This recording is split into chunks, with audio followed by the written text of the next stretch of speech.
The truth behind XXXTentacion's violence allegations. Hey guys, welcome back to our channel Fact District. Today we will show you the truth behind XXXTentacion's violence allegations. But before that, smash the subscribe button and hit the notification bell icon to never miss out on more videos we post. Here we begin with the beginning of the story. The story of physical and verbal abuse against women in the Broward County musician Jesse Onfroy, rapper XXXTentacion. A starting look at Onfroy's career was published last week by New Times. During the house arrest, Tarplay Hit, a reporter in a long-form profile, talked with Geneva Ayala Onfroy, who resides in his Parkland home. Although Onfroy was happy to say why he doesn't like feminism, Ayala was publicly accused of horrific abuse, including being smacked into the face, held in water, captured by Onfroy's suicide threats, and almost tortured by the fact that a grill fork was being shot into his genitals. Here is a history of how, despite its long history of brutal allegations, XXXTentacion became famous in Florida. Despite a brutal abuse allegation, XXXTentacion's first single, Look At Me, explodes. At the beginning of 2017, when a single rapper ran out of underground music and into the mainstream, it came to be a controversial rapper. The track was short, distorted, and named Look At Me an imperative.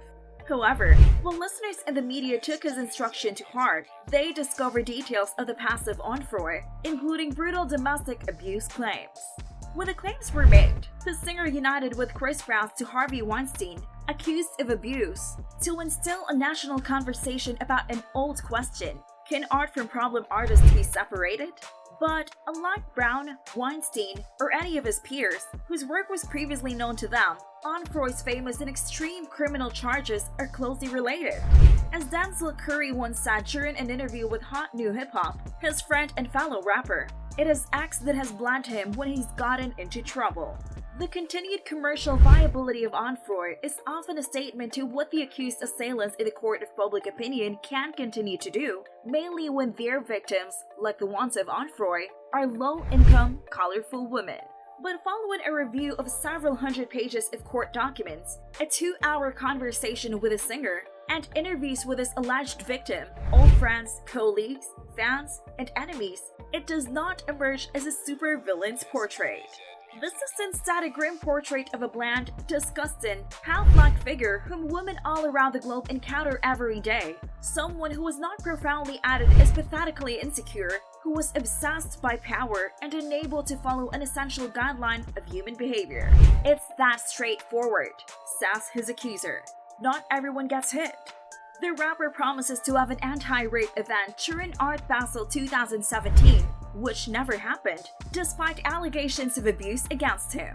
During Miami Art Week, the Lauderhill rapper and accused domestic abuser XXXTentacion announced hosting an anti-rape gathering. The 19-year-old rapper, born Jesse Onfroy, announced on Instagram that basically rape victims can come and tell their stories and help others, and support others who are experiencing a similar case. According to an artist representative, details are currently nil, but more information will come to Complex on Tuesday.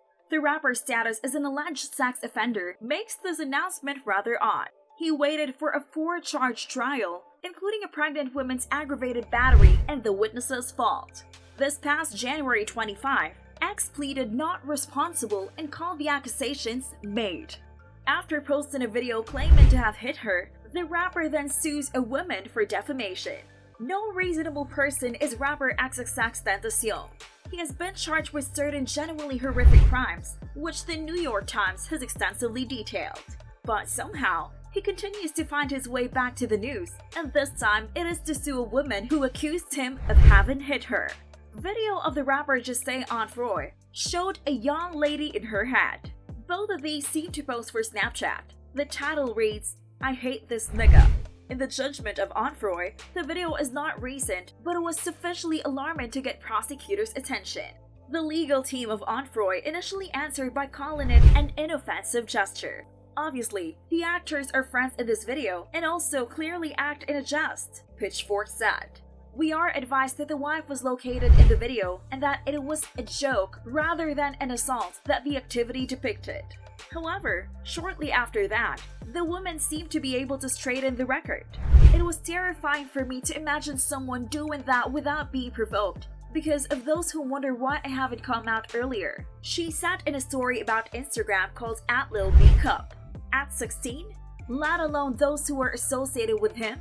He then claims that he donated to a Broward County women's charity, but Complex Magazine can't confirm that he donated any real money.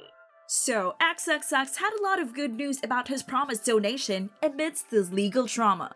On each outlet appeared headlines such as XXXTentacion champions for women's rights with 100,000 donation, and the all caps XXXTentacion pledges $100,000 to domestic violence prevention. The only issue is that, free of evidence, X donated nowhere near that amount nearly 6 months later. The complex has been contacting XXXTentacion's representatives several times over the past few months for the details on whether he has followed through on his alleged act. Complex informed X that after 2 months of unsolicited emails, we were preparing to publish a story about whether the rapper had broken his public commitment. He claimed that, although they had not indicated the date or amount of donation and didn't say what the other organizations were, X gave an others to women of Broward County's distresses. The reporter also stated that X was taking great steps towards educating himself in domestic violence while he was standing by his non-guilty plea. The steps have not been set. Onfroy is charged with tampering by prosecutors in December 2017. For XXXTentacion, things don't look bright. After hearing in a courtroom in Miami-Dade County this morning, the rapper was denied bail and sent to prison. Attorneys added 7 new felony charges in the 2016 assault case, which are reported to be related to tampering and harassment by witnesses. Initially, he faced 4 counts, including a pregnant wife's aggravated battery and a tamper he pleaded not guilty to. The rapper, whose actual name was Jose Onfroy. The new charges arise following the submission by the defense of a document signed by the victim requesting that the charge against Onfroy is dropped. She also said she didn't want to bear witness. The prosecutors, however, doubted the validity of the declaration. The allegation of the new witness manipulating him is subject to severe sanctions. Overall, the prosecution could face life in prison if the charges are confirmed. Before reinstatement, Onfroy music was deleted from Spotify playlists. Under his controversial hate content and hateful content policy less than months ago, Spotify removed certain artists from its famous, curated playlists. One was Broward rapper XXXTentacion, whose musical career was shadowed by felony charges, including a widespread pregnancy and tampering with witnesses. Whilst we thought our intent was good, we were confused and concerned, so we didn't spend our own time getting our own team and key partners' input before we shared new guidelines. New Times describes in a long-form profile more shocking allegations of abuse. Ayala, therefore, went with him when Onfroy went to Orlando at the end of June 2016. The statements detail a pattern of regular, torturous abuse in the summer, with every 3 or 4 days everyday verbal and physical incidents. He stuck her, hung her clothes on her legs, threatened to chop off her hair and to cut off her tongue, pressed her knives or scissors to the face, and held her underwater in her bathroom while he was promising that he would drown her. Ayala said she would have a few times. In specific ways, Onfroy triggers were usually jealousy, predictable but also erratic. There might be little stuff to set him off, like her kissing the verse of another rapper or asking a friend what music he played. Onfroy's alleged casualty Geneva Ayala watches her GoFundMe medical billing campaign re-established after publishing a story in New Times. A controversial profile of SoundCloud artist XXXTentacion was released yesterday in New Times. The 20-year-old rapper, whose actual name is Jose Onfroy, is being held on house arrest while waiting for a trial on a long list of trouble accusations, including tampering witnesses harassment, fake detention, and aggravation of a child. The article reported that Geneva Ayala, the alleged victim of Onfroy, began a GoFundMe campaign to fund her extensive bill for the hospital. Within 24 hours of the story, more than $12,000 in new donations had been raised from the campaign. In addition, a donor gave $11,000 anonymously. So, that's the truth behind the abusive allegations. Until the next video, stay tuned and subscribe for more.